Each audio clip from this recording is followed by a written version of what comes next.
Hola, muy buenas tardes. Tengan todos ustedes en este su programa Alta Especialidad que es traído por Yes Intelectual. En esta ocasión, pues se había pospuesto la semana pasada que iba a ser el 2 de noviembre, pero por cuestiones de lo del Día de Muertos, pues se aplazó para esta fecha.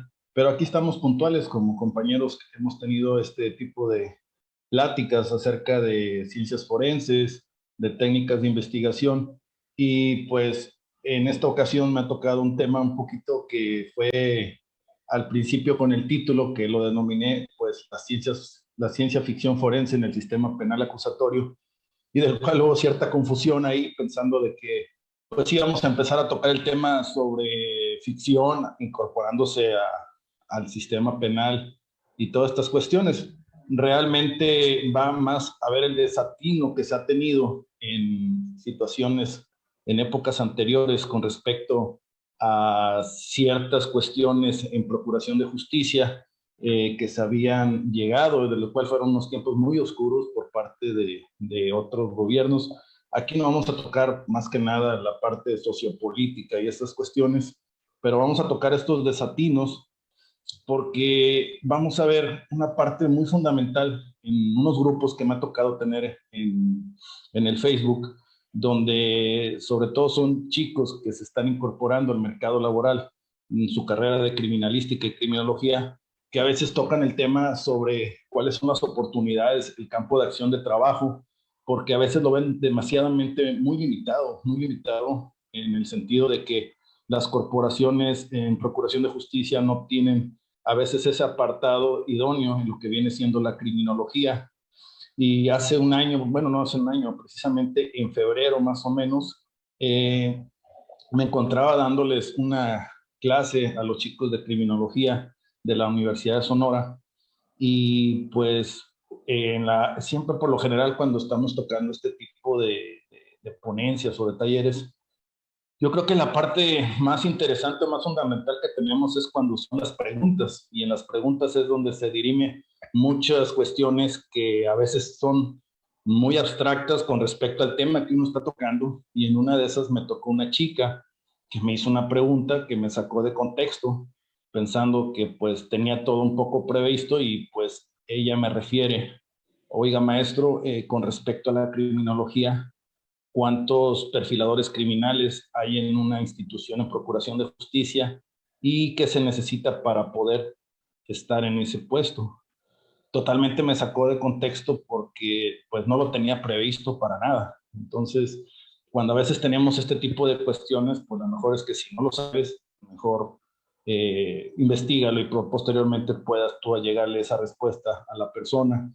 Y en este caso, dado de que pues he tenido mucho trabajo con respecto a la plataforma de transparencia a nivel institucional, pues me aboqué a hacer un cuestionario de preguntas para las 32 instituciones en procuración de justicia en la República Mexicana, quiero aclarar, y también en el ámbito de la procuración de justicia a nivel federal. Y fue pues no fue nada tan fácil porque muchas veces algunas instituciones recurren a dichas preguntas, algunas hasta la pueden tomar de otro modo y realmente sí fue un trabajo que tardó un poco. Afortunadamente ya hace como 3, 4 meses ya se tuvo todas las contestaciones. De ahí empezar un trabajo de investigación y todo esto aunado de que hace 2 meses un grupo de ciencias forenses me pidió volver a retomar un artículo que yo había tomado que se llamaba Los Corsarios Forenses, que hablaba precisamente del tema en relación a la verdad de las ciencias forenses y de la criminología pues en el ámbito laboral y cuál es la verdad que llega a las generaciones que se encuentran en este momento estudiando, porque muchas veces ellos se encuentran ciegos ante un concepto que lo ven solamente en las películas, que lo ven nada más en las series de televisión como el CSI, como películas que ven en el Netflix y a veces es muy distorsionada a la realidad laboral. Y pues derivado de todo esto, este trabajo que se aterrizó, pues se reflejó mucho en ese artículo que fue aproximadamente hace 6 años, inclusive fue portada de la revista Expresión Forense, se volvió a retomar, inclusive algunos compañeros de la policía en Ecuador usaron dicha temática y pues proyectaron cierta, como congreso, podríamos llamarle, acerca del tema. Derivado de esto, pues me nació por hacer este programa en solitario, dado que siempre por lo general tengo un compañero que entrevisto, que por lo general son gente que se encuentran en activo, ya sea en criminalística, criminología o en el ámbito también de la docencia en lo que es técnicas de investigación, técnicas de litigación.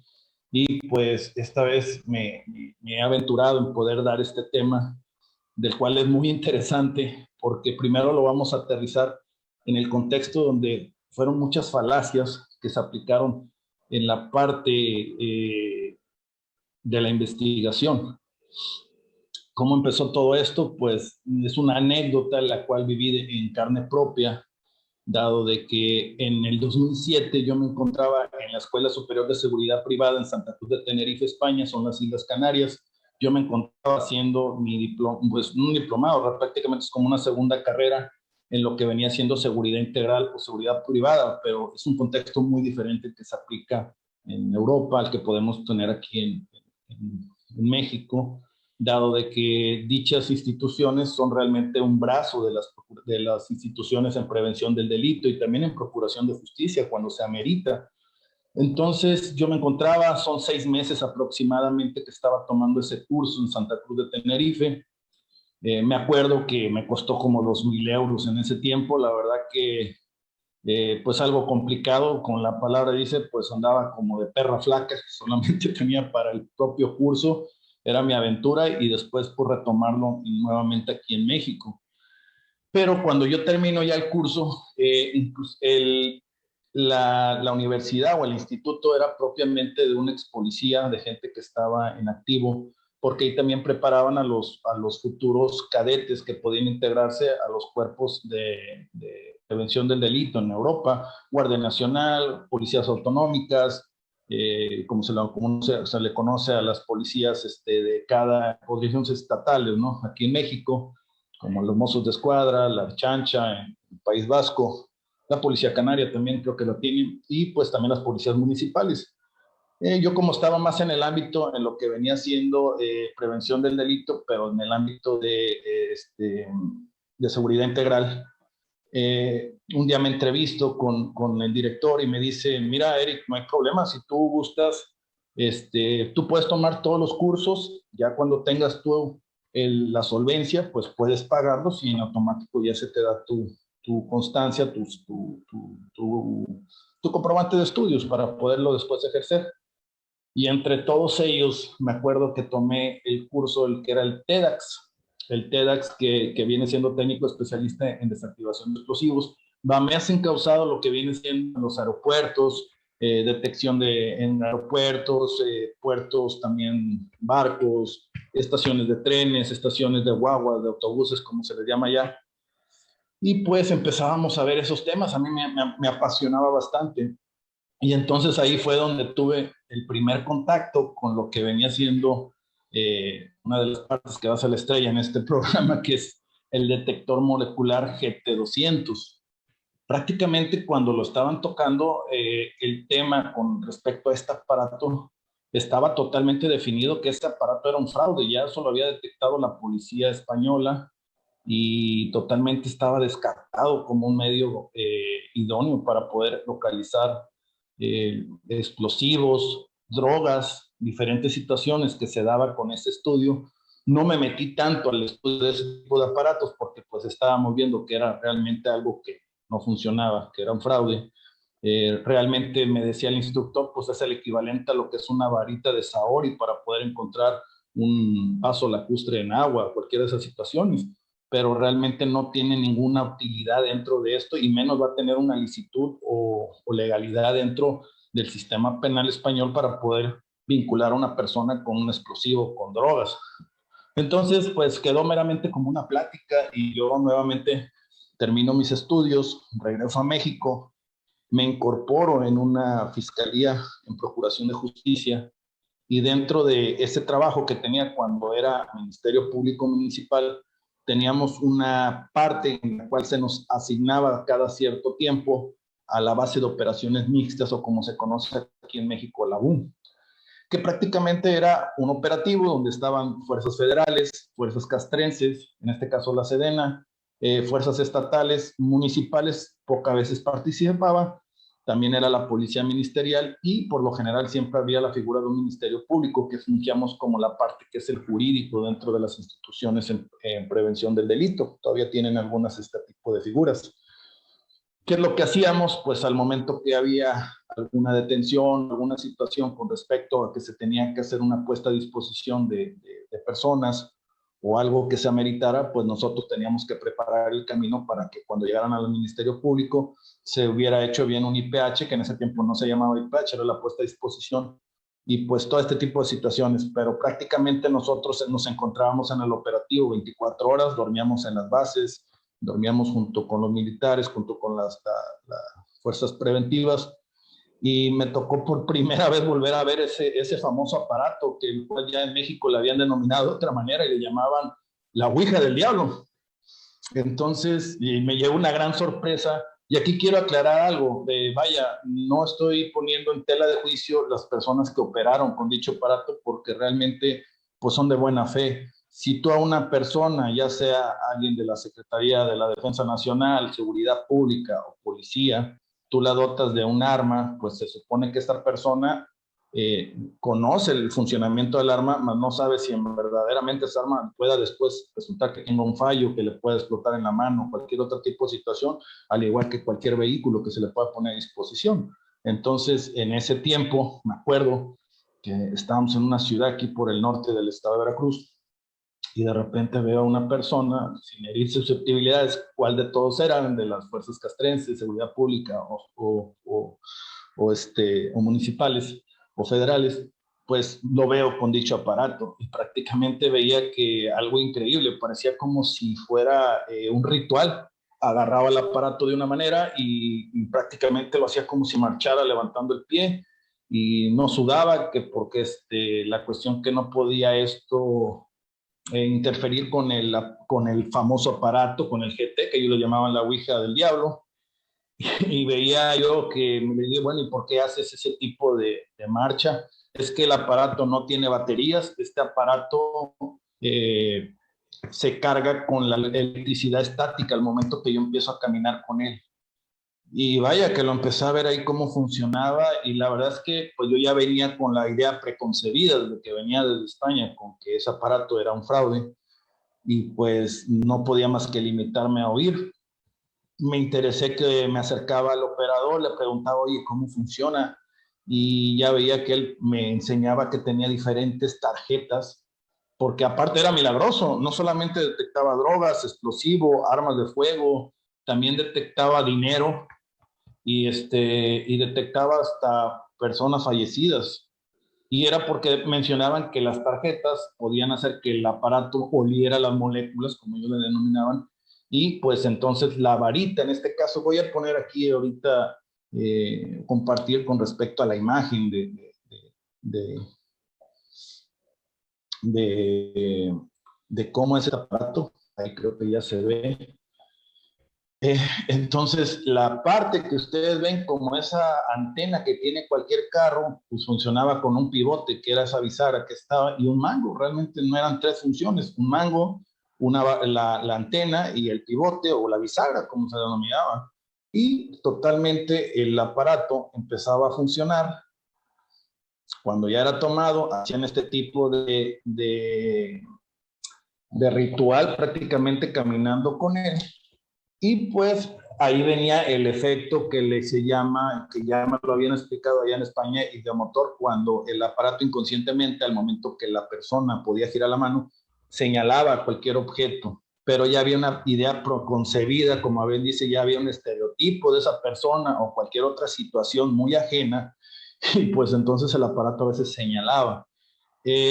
Yo me acercaba a él, inclusive ni me dejaban tocarlo así porque pareciera que fuera. La verdad es que quiero mencionar que dicho aparato costaba $37,000, ni siquiera pesos, $37,000.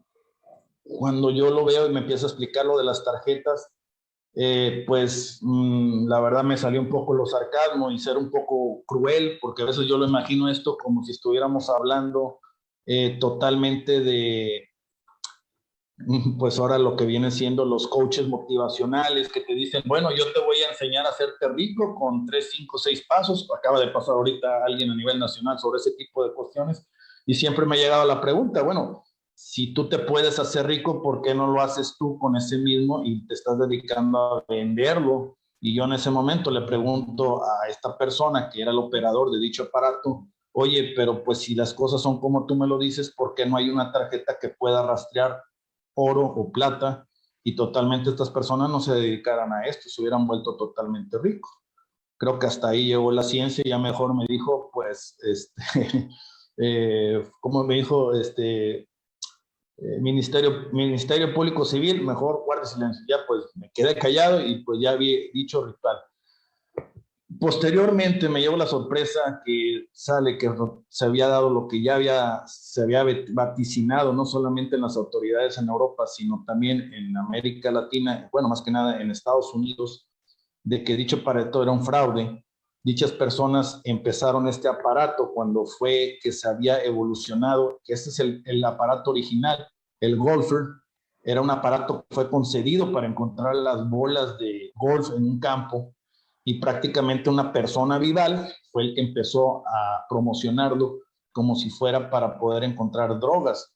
Y aprovechando la oportunidad, bien dice que la necesidad es la madre de todas las inventivas, y en ese momento, cuando se encontraban por allá del 2007, 2008, lo empezó a promocionar como algo que era necesario para la detección de explosivos y de artefactos. Entonces, cuando lo empieza a hacer en Estados Unidos, ya el FBI empieza a detectar este tipo de aparatos, se da cuenta que es totalmente un fraude. Inclusive el aparato estaba hecho con plástico, que es el mismo plástico que se hacen los juguetes de Mattel, y dicha antena no puede valer más junto con todo el aparato, $2, $3 cuando mucho. Imagínense un precio de 20,000 a 37,000 dólares. Pues este aparato fue proporcionado no solamente bueno, de ahí ese aparato, cuando se dan cuenta que en Estados Unidos los desembaucan, esta persona se va al Reino Unido, a Inglaterra, y desde allá empieza a hacer la promoción de dicho aparato, donde lo fue acomodando en diferentes países. Entre uno, pues fue desgraciadamente México, cuando entre el 2007 y 2008 vendió estos aparatos, una cantidad de 1,112 aparatos que fueron comprados por la Secretaría de la Defensa Nacional. Posteriormente fue la Secretaría de Marina, la PGR, el estado de Colima, Guanajuato, Estado de México, Sinaloa y el estado de Hidalgo. Entonces, es ahí donde viene ya esta parte que se fue incorporado aquí en México.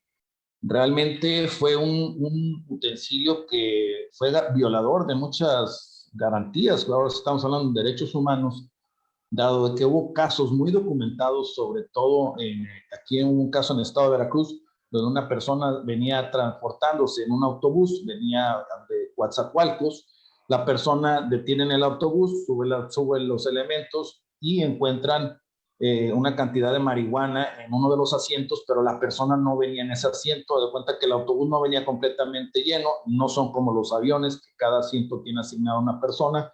Entonces, en uno de los asientos que venía vacío, se encuentra esta cantidad de droga, bajan a todos los elementos y con este aparato es que empieza a rastrear y pues señala la varita, ahora sí esta persona, y esta persona es vinculada por dicho delito. Fue internado en Villa Aldama. Posteriormente viene la problemática de que pues viene por parte de la defensa esta pelea técnico-jurídica donde se desacredita que este aparato no tiene ninguna validez científica, y empieza esa investigación donde fue desenmascarado también por un grupo de científicos aquí en México. Y la verdad es que no era muy complicado, porque una de las cuestiones que me ha tocado mucho también ver en el caso, esto es como los había dicho, es el efecto idiomotor. Y este efecto no nada más se aplica en esto, también hay un juego que se llama el de la Ouija, muchos los conocen, y donde totalmente a través de las manos, que puede ser hasta dos personas, pues se viene transmitiendo un mensaje. Pero hay una manera de darte cuenta, si en verdad te quieres dar cuenta si es verdadero o es falso, es muy fácil. Simplemente tápale los ojos a estas personas, a la persona que está manipulando la Ouija, y entonces dime qué mensaje van a poner. Y es ahí donde totalmente la fantasía se enfrenta a la realidad y se destruye.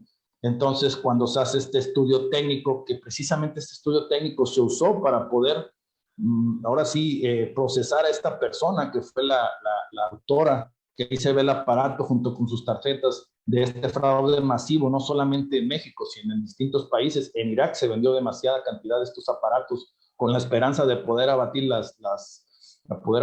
los atentados terroristas con explosivos, y totalmente se dan cuenta de que esta era falso. Empezaron a hacer los falsos positivos con respecto a una bodega donde ponían diferentes cajas, había varias cajas, y en una de las cajas, pues cuando veía el operador de dicho aparato donde ponían las anfetaminas, que eran con lo que estaban haciendo las pruebas, totalmente daba positivo.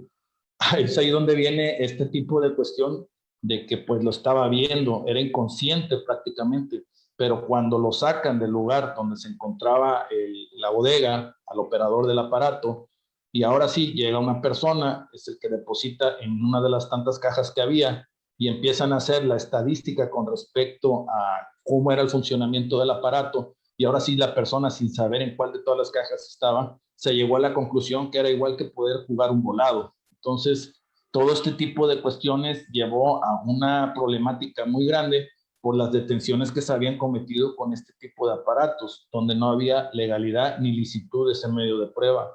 Por lo tanto, pues fue uno de los casos que pudo pegar. Hasta la fecha sé que no hubo detenidos o no hubo procesos por este tipo de cuestión con respecto a estos aparatos, para que se hagan idea de la cantidad que se fue derogada por el Estado. Pues fueron aproximadamente 450 millones de pesos, donde fue procesada esta persona, Jan McCormick, por toda esta estafa que se dio, no solamente en México, esto es en México, imagínense a nivel nacional e internacional, a Irak, a otros países donde fue proporcionado este aditamento, este utensilio. Realmente es un caso muy sonado en el cual se usó una tecnología muy cuestionada para poder, en este caso, brindar en prevención del delito, sobre todo también en el ámbito de investigación, pues medios de prueba los cuales fueron ilegales e ilícitos, por supuesto. Esto ha afectado con cierta temática la credibilidad también a veces que se le puede dar a una tecnología. No solamente ya no estamos hablando de una ciencia, en este caso, como estamos hablando de la criminología, a una ciencia. Entonces, esto trajo una derivación muy fuerte en base a la desconfianza que se puede tener también por parte de una institución. Después tenemos un caso, para acabar también con esta parte, muy famoso. Yo me encontraba muy joven, quiero decir, tampoco estoy tan viejo. Muchos a lo mejor que son jóvenes en ni lo van a saber o lo han oído hablar alguna vez. Ella es la famosa Francisca Cetina, alias La Paca, no es la que canta Rata de dos patas. La famosa Paca, que fue muy famosa en ese tiempo, cuando sucedió un hecho allá por 1994, y en la salida del Hotel Casablanca matan perdón, matan a Francisco Ruiz Massieu, que Francisco Ruiz Massieu era el cuñado de Salinas de Gortari. Cuando mata a esta persona, afortunadamente un policía preventivo detiene a Daniel Aguilar Treviño, que era un sicario de Tamaulipas, que fue contratado a su vez por uno de los autores materiales, que era el famoso exdiputado Manuel Muñoz Rocha, que a su vez también hubo un vínculo muy fuerte con Raúl Salinas de Gortari, el cual era el hermano del expresidente de la República Mexicana. Es ahí donde empieza esta trama política muy fuerte que pareciera una película digna, bueno, una novela digna de Cuna de Lobos, donde se desata una persecución totalmente contra los autores intelectuales, dado de que Treviño era el material y había soltado la sopa, como se denomina en el argot, o había confesado quiénes fueron las personas. Y en este caso, el diputado Manuel Muñoz Rocha, que era tamaulipeco, es uno de los que he señalado como uno de los autores intelectuales. Desaparece de la escena, desaparece por tanto tiempo, pero a su vez fue llamado para esclarecer. En este caso, que era el procurador Lozano Gracia, nombra al fiscal perdón, ¿cuál era el nombre? Chapa Besanilla, que este fiscal a su vez también había sido asignado en el caso de Colosio para poder esclarecerlo, pues es nombrado. Entonces, lo que viene haciendo Chapa Besanilla era allegarse, en este caso de Francisca Cetina, alias La Paca, la cual era una vidente de la magia esotérica forense, le vamos a llamar, la cual también usaba lo que era la cartografía forense, vamos a llamarle, ¿no? Y pues en cierta medida también, no sé si la Ouija podía comunicarse con el más allá y todo este tipo de cuestiones. La cuestión es que cuando Pablo Chapa Besanilla se allega de esta medium, pues le ofrece 4 millones de pesos para poder dar con el paradero del niño Rocha. Y es aquí donde empieza esa trama de fantasía y de ciencia ficción. Él es el hermano de Carlos Salinas, Raúl Salinas de Gortari, es el fiscal que fue asignado al caso, el famoso Pablo Chapa Besanilla, y pues con la ayuda de la PACA, le podríamos llamar, donde la PACA menciona que a través de contactarse con un muchacho que le da 4 hojas donde venía todo lo que había sucedido con respecto a la muerte de Muñoz Rocha y el paradero que se encontraba de Muñoz Rocha. Aquí hay algo raro porque la PACA era, ¿cómo le podemos llamar? Era asesora carmánica de Raúl Salinas. Entonces, tenía ya cierto contacto, pero pues prácticamente, como decimos en Aragón, le puso el dedo. Ella posteriormente, con ese señalamiento de esa carta, menciona de que en la finca del Encanto, propiedad, por supuesto, también de Raúl Salinas, se encontraban los restos de Muñoz Rocha. Cuando acuden a la finca del Encanto, pues encuentran a una osamenta. Esta es muy famosa, esta foto, y aquí se encuentran los que estaban en el operativo, y si ustedes pueden ver, ahí se encuentra Pablo Chapa Besanilla. Pues todo iba bien, la PACA yo creo que ya sentía que tenía sus 4 millones de pesos, y estamos hablando allá por el 96, fueron 2 años posterior a la muerte de Francisco Ruiz Massieu. Pues yo creo que ya contaba con dicha cantidad en sus bolsas, se sentía totalmente segura, pero no calculaba ella que no solamente existe la criminología forense, como la podemos llamar en este caso, o la brujería forense, sino que también existe la criminalística. En este caso no era la criminalística de campo que realizó el perito en el lugar de los hechos, sino la criminalística de laboratorio, que en este caso fue realizada por peritos en genética. En este caso ya Raúl Salinas se encontraba con su cuerpo de abogados, que por supuesto no era cualquier abogado, eran unas personas muy capaces, y totalmente pidieron que todos estos medios de prueba que se allegaron en el lugar de los hechos con esa osamenta, pues fueran examinados para efectos de hacer un examen de ADN y poder vincular si realmente esos huesos correspondían al cadáver de Muñoz Rocha. ¿Cuál es la sorpresa? De que empieza a caerse dicha trama y empiezan a indagar a través de ese material genético, no correspondía para nada con Muñoz Rocha, empezó a hacer su trabajo por completo, en este caso lo que era la policía judicial, y empieza a haber una investigación de campo, en la cual era una investigación de campo allegada con este medio, y se llega a la conclusión por parte de las personas vinculadas, sobre todo de la PACA, que la PACA había contratado a su nuero, y su nuero había ido al campo, al cementerio familiar, a desenterrar a su padre, por la premura de traerse los huesos. No solamente se trajo los huesos del padre, sino también se trajo 3 huesos más de otras personas, y pues totalmente quiso un merequetengue, que totalmente fue un megachasco que se llevó en este caso pues el fiscal Lozano Gracia, y pues ya ni hablar de Pablo Chapa Besanilla, que trajo una consecuencia muy garrafal, que es pues que totalmente fueron puestas a disposición después estas personas. Todo esto es un capítulo muy negro dentro de la historia de las ciencias forenses. Yo a veces cuando empiezo una ponencia en lo que viene siendo la perfilación criminal, que yo prefiero llamarle en este caso inteligencia criminal. ¿Por qué? Porque la mezclamos mucho con la perfilación criminal, y ese es en el ámbito que el psicólogo forense le da en la etapa de ejecución de sentencias a una persona que ha sido procesada, y que es donde se le puede buscar para efecto de los beneficios o qué tan idónea ha sido su reincorporación a la sociedad después de haberse encontrado privado de su libertad por una sentencia.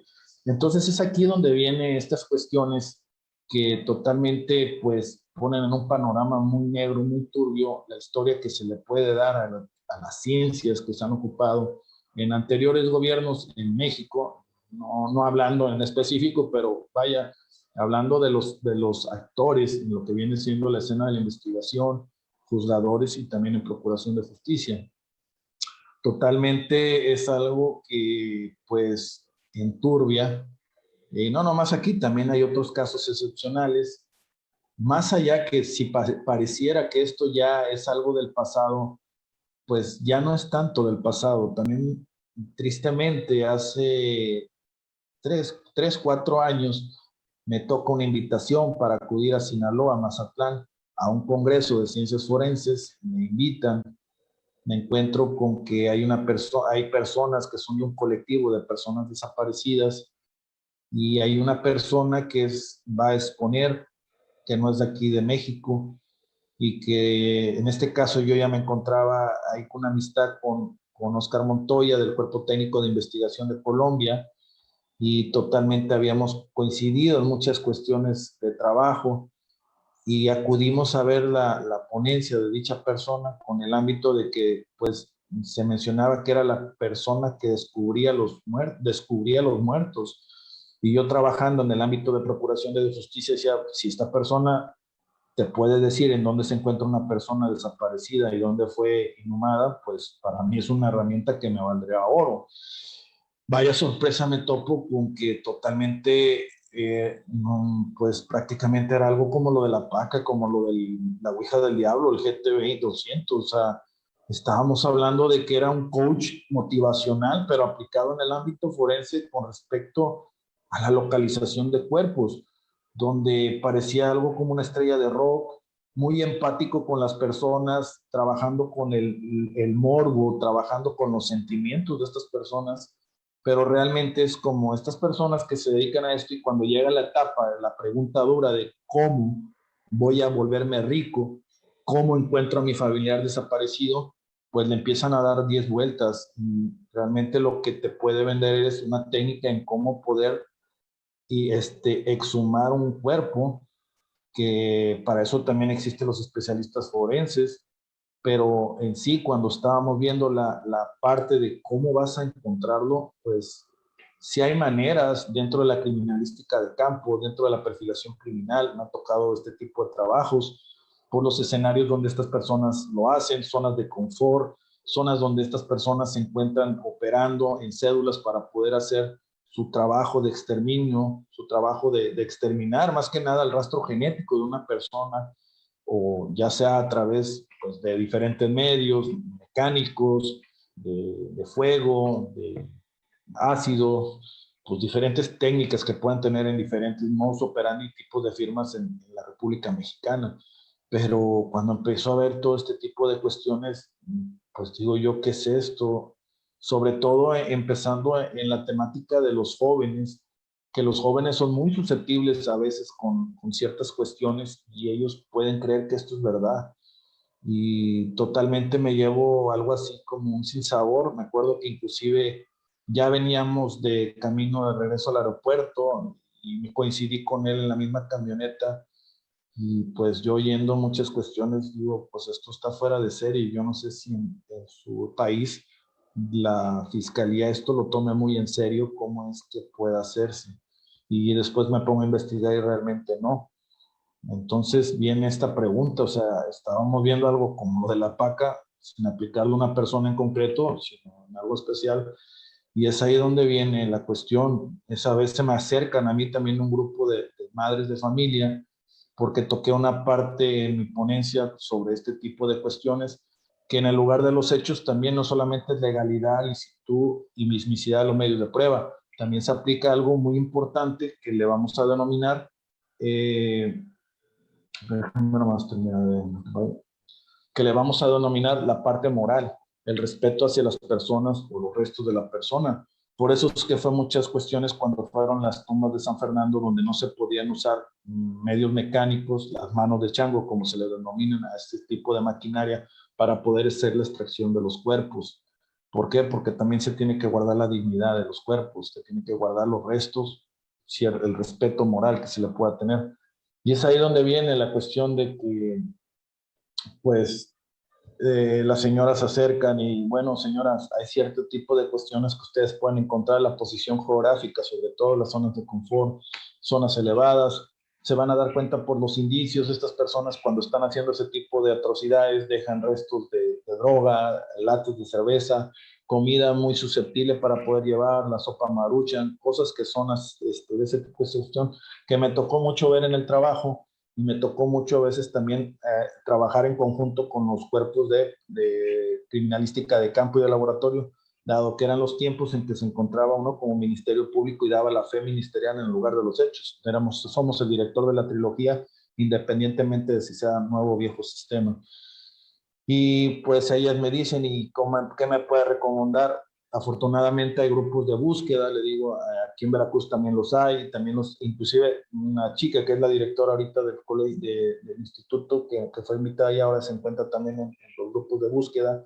Y pues estas personas están dotadas no solamente de conocimientos, sino de medios materiales, de drones, de animales, como en este caso los caninos, perros, y pues hay que también allegarse a ello. Es bueno a veces también poder tener una ayuda, pero meramente chamánica, como lo decimos, pues está complicado. A veces la gente por la desesperación llega a hacer medios tan extremos y pues vayámonos en el caso del jugador Maggie Johnson, cuando supo que tenía SIDA, pues él acudió hasta México para comprar la famosa agua de Tlacote. Cuando uno tiene este tipo de situaciones tan desesperantes, también busca algunas soluciones que pues pueden parecer fantásticas, cuando ya no resulta viable o ya se agotaron todos los protocolos. Y hasta cierto punto está bien, siempre y cuando no se caiga dentro de una estafa o el engaño, como ha pasado en estos casos. Y todo esto pues me ha derivado a poder llevar a cabo, como les había dicho, pues esta investigación con respecto a esa solicitud, donde ahorita les leo las preguntas, donde fueron giradas. No todos los estados la tienen, no podría decir los 32 estados, sería un poquito complicado. Y terminando esto, podríamos ver cuál es el ámbito de oportunidad de trabajo, ahora sí realmente a un perfilador, a un criminólogo, porque muchos buscan institucionalmente y a veces, ahorita como lo van a ver, es limitado o algunas veces nulo, no lo tienen. Y se tiene que buscar a veces la parte privada, poder ofertarse, sobre todo ellos en un ámbito, no solamente en seguridad privada, hay otras cuestiones con respecto a la asesoría forense, al asesor jurídico, a la victimología por parte también de los agraviados, donde también lo pueden recurrir.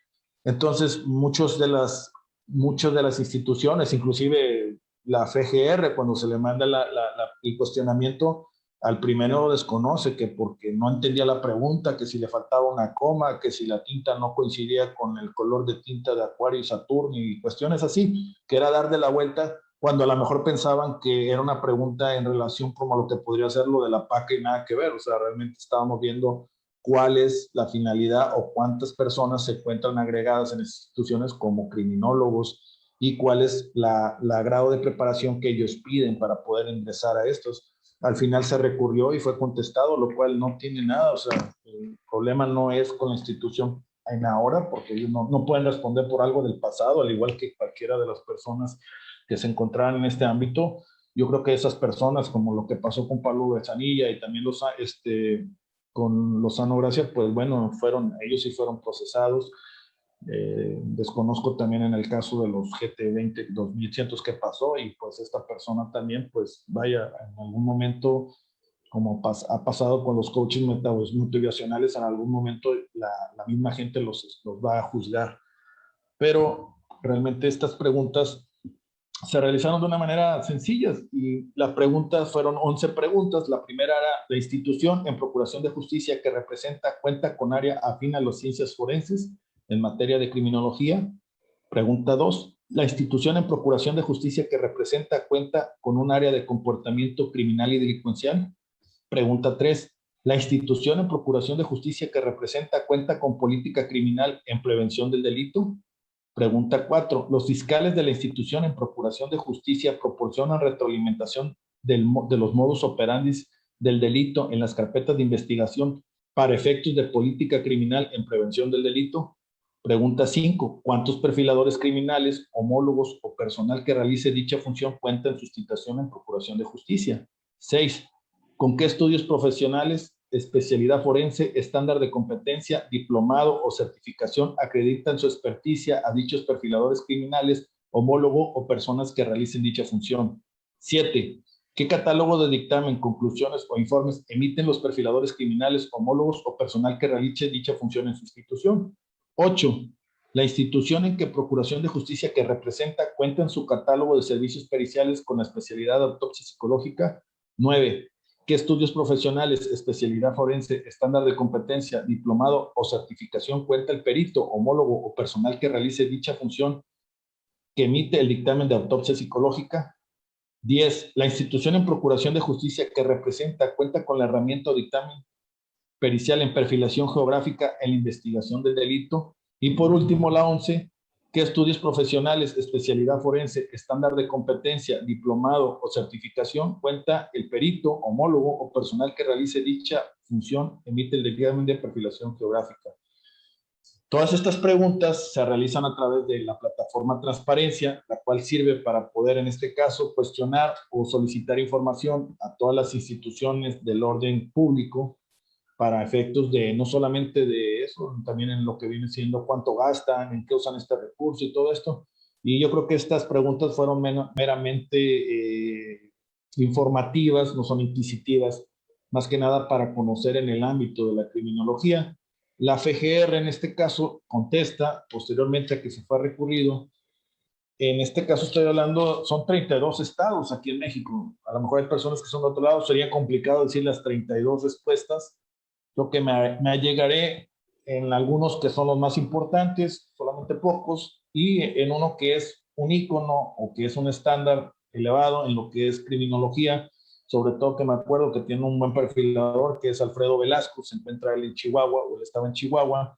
Chihuahua tiene muy avanzado esto cuando empezaron, sobre todo el problema que tenían con lo de las muertes de Juárez, que fue un problema muy fuerte que tenían con el feminicidio, y usaban esta herramienta de la perfilación criminal para poderse allegar, sobre todo con respecto a la área de recursos materiales y humanos, policía judicial, los recursos necesarios para poder dar con los vínculos de estas personas que hayan cometido un delito, o sobre todo en la perfilación geográfica, y sobre todo más en estos tiempos en lo que viene siendo el ámbito de la política criminal, que permite a la política criminal dar una retroalimentación, en este caso a las autoridades preventivas, para efecto de poder mejorar en este caso sus ámbitos de atribuciones en procuración, perdón, en prevención del delito, y también pues a veces ir un poquito no tan atrás porque el delincuente va cambiando su modus operandi y esto les permite a ellos ir ajustando para que no vayan 2 o 3 pasos más adelante. Bueno, con respecto a las preguntas, lo que contesta en este caso la FGR dice en la pregunta primera, que viene siendo la institución en Procuración de Justicia que representa, cuenta con un área afín a las ciencias forenses en materia de criminología, su respuesta fue, cuenta con una coordinación general de servicios periciales, la cual se encuentra adscrita a la coordinación de métodos de investigación. Sin embargo, dicha coordinación general manifestó no contar con la especialidad en materia de criminología. La pregunta 2, respuesta, se cuenta con el Centro Nacional de Planeación, Análisis e Información para el Combate a la Delincuencia, que se encuentra su sustento legal en el artículo 93. Ya estamos hablando de un poquito más de fundamentación, pero esa es la respuesta. Para la respuesta 3, que la institución en Procuración de Justicia que representa cuenta con política criminal en prevención del delito, la respuesta fue que no se localizó expresión documental de que cuenta la información. Algunas fiscalías sí contestaron que sí lo tenían. La respuesta 4, fiscales de la institución de Procuración de Justicia proporcionan retroalimentación de los modus operandi del delito en las carpetas de investigación para efectos de la política criminal. Se informa que no se localizó expresión documental. La 5 se informa que no se legó, igual también con respecto a la pregunta. La 6 no se cuenta con dicha información. La 5 no se cuenta con dicha información también. La 8 y la 9, pues la respuesta que hacen en las 8 y la 9 es que la coordinación de general de servicios periciales de la institución manifestó que no se cuenta con la especialidad de autopsia psicológica. Por ende, no se emiten dictámenes con esa especialidad. Sin embargo, en atención al principio de máxima publicidad, se le informa que de acuerdo a la guía de especialidades médicas federales emitidas por la entonces PGR, se tiene la especialidad de psicología forense, que dentro del tipo de intervenciones realiza el estudio retrospectivo aportando a la autoridad aspectos psicológicos a través de un proceso indirecto de recolección y análisis de información respecto de una persona que ha desaparecido o fallecido, teniendo como objeto acercarse a la comprensión de las circunstancias de su muerte o desaparición, aportando con ello factibles líneas de investigación. Y por último, la 10, que era la institución en procuración de justicia, que cuenta con una herramienta de dictamen pericial en perfilación geográfica y la investigación del delito. Contestan ellos que la coordinación en comento indicó que ninguno de los peritos profesionales emite dictámenes periciales en perfilación geográfica en la investigación del delito. Creo que la 11 también la contestan igual, no se cuenta con dicha información en razón de la contestación de la pregunta anterior. Esta es la respuesta que da en este caso la institución que representa a la federación, la FGR aquí en México, y me voy en este caso, pues una de las cuestiones de las fiscalías de las 32 estados, los más importantes, pues vamos a hablar en este caso, yo creo que la más interesante sería Chihuahua, pero bueno, con respecto a la Ciudad de México, que es también uno de los distritos mucho más, entidad federativa, pero ya nuevo distrito, Ciudad de México, pues dice que en relación a las preguntas identificadas 1, 4, 5, 6, 7, 8, 9, 10 y 11, no se cuenta con información al respecto. Eso es todo lo que pudo contestar. En el caso de Quintana Roo, nada más son pocas que tengo. Pues la 1 no cuenta con área de criminología. Sí, regido por el artículo de la Ley Orgánica de la Fiscalía de Quintana Roo, no especifica, los fiscales de la institución en procuración de justicia proporcionan retroalimentación de los modos operantes del delito en carpetas de investigación para efectos de política criminal en prevención del delito, manifiestan que sí. ¿Cuántos perfiladores criminales u homólogos personal que realiza dicha función cuenta en su institución? No cuentan con perfiladores. ¿Con qué estudios profesionales? No se cuenta, no se cuenta, no se cuenta con información. Totalmente va en ese mismo sentido, negativo. En el caso de Zacatecas, también, 1, no contamos con un área de comportamiento criminal, no contamos en políticas de prevención del delito. La respuesta no contamos con perfiladores criminales, no contamos con perfiladores criminales, no contamos con perfiladores, pues todos es negativo, en este caso Zacatecas. Y por último, tenemos Nuevo León también. En este caso me da gusto, yo soy egresado de la Universidad Autónoma de Nuevo León, que es muy referente en la materia de la carrera de criminología a nivel nacional, de América Latina, pues ellos contestan respecto a sus contestaciones. Inclusive les voy a preparar que vean esta cuestión aquí en compartir. Aquí están los informes, son los que estoy poniendo acá, porque la verdad son demasiados informes. Estas son las contestaciones que ellos hacen a través del portal de transparencia, que es esta que estoy viendo ahorita, que sería la de lo puede ver. Pues en el área de las preguntas que se encuentran aquí, pues está la contestación. En la primera, el Instituto de Criminología y Servicios Especiales no cuenta con ciencias forenses en materia de criminología, no, sin embargo se han realizado dictámenes esporádicos. La tercera, no cuenta con política criminal en prevención del delito, no. Tampoco cuenta en la 5. La 6, con qué estudios profesionales, pues cursos de taller, perfilación criminal, autopsia psicológica, perfilación criminal, diplomados en investigación de homicidios. ¿Qué catálogo de dictámenes o conclusiones? Se emiten dictámenes con información específica de la información de la perfilación. La 8, actualmente no se realizan autopsias psicológicos, sin embargo se cuenta con 10 peritos en psicología que han tomado cursos y diplomas sobre el tema. La 9, cursos y taller de perfilación criminal y autopsia psicológica. La 10 no aplica. Tamaulipas también va por el mismo camino. Bueno, la respuesta 5, que es Tamaulipas, menciona que sí. ¿Cuántos perfiladores? Que tiene 1. En la parte 6 nos menciona que para poder reunir tienes que tener licenciatura en criminología y criminalística, maestría concluida en investigación criminal, diplomados en perfilación criminal, victimología forense e investigación criminal, certificación en perfilación criminal, AFI, International Association of Forensic Investigation. Y pues la séptima, que es análisis de investigación criminal, análisis victimológico, análisis criminal y análisis de la escena del crimen. Y ahora pues vamos a la parte que es muy interesante, sobre todo que es Chihuahua, que es una de los que es más referentes. Creo que es la que tiene un poquito la contestación más plena. Y nos dice, en este caso voy a volver a abrir para tener la referencia de las preguntas.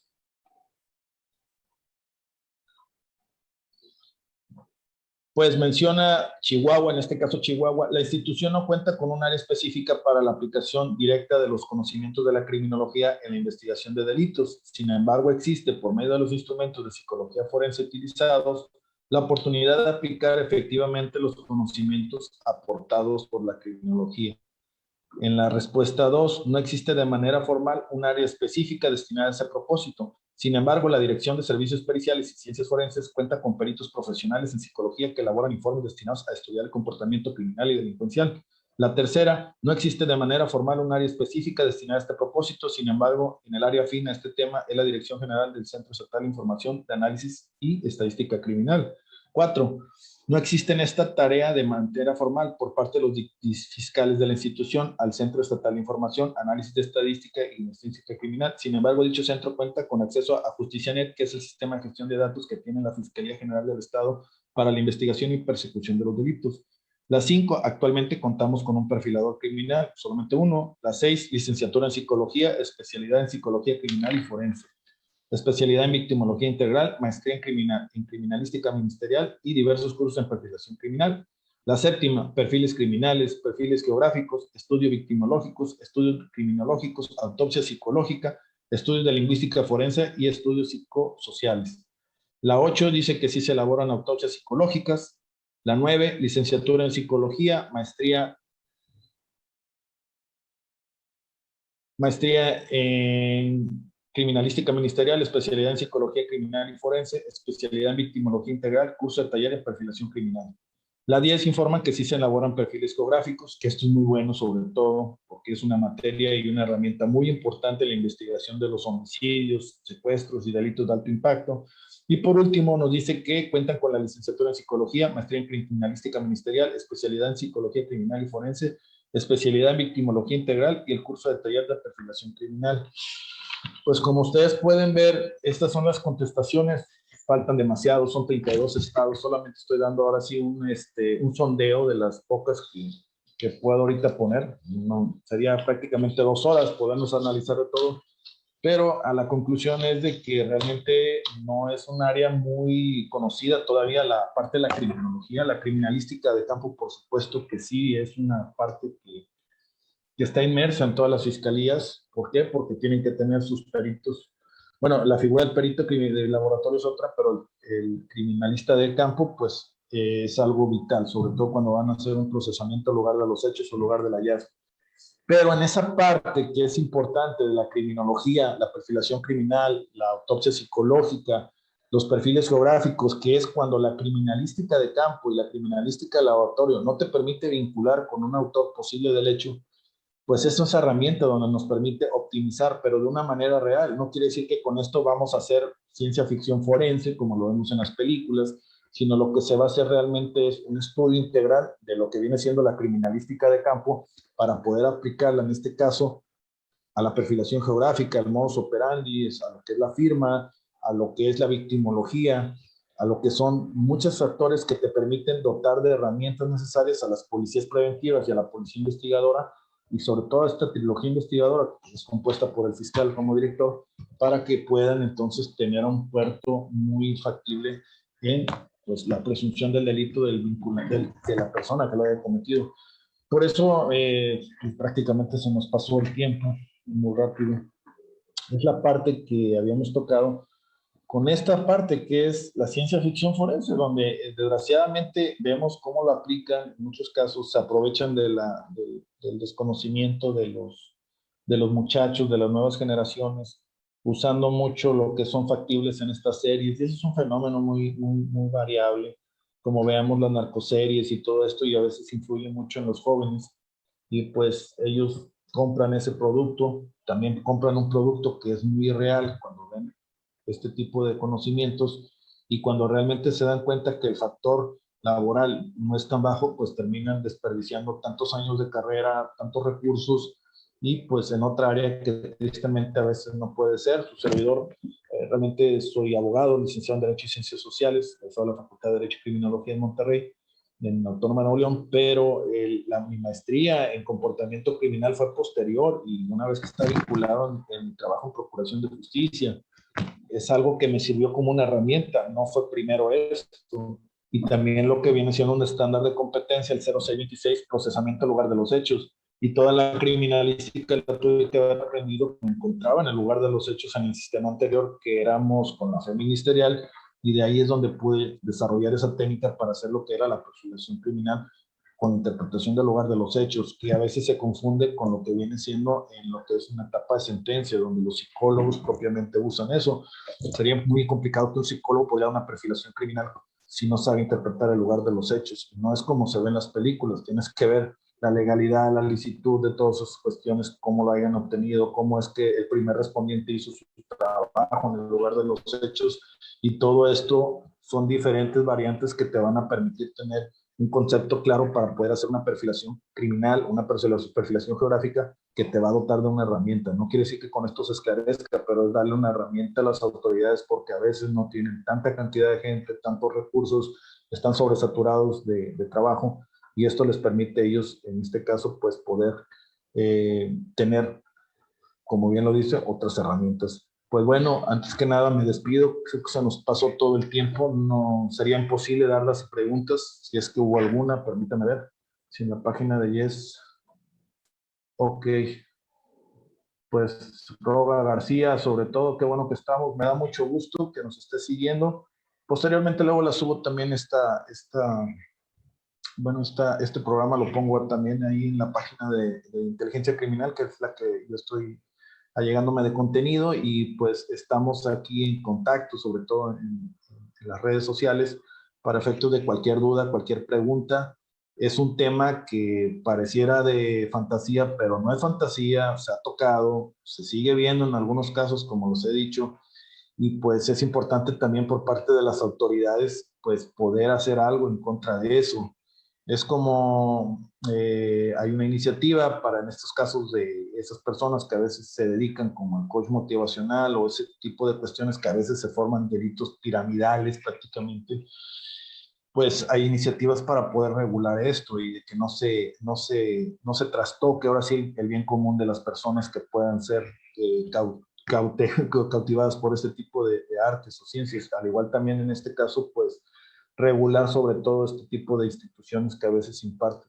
Yo no me puedo poner en lo particular porque cada persona es un mundo diferente, cada joven sabe lo que va a comprar al final.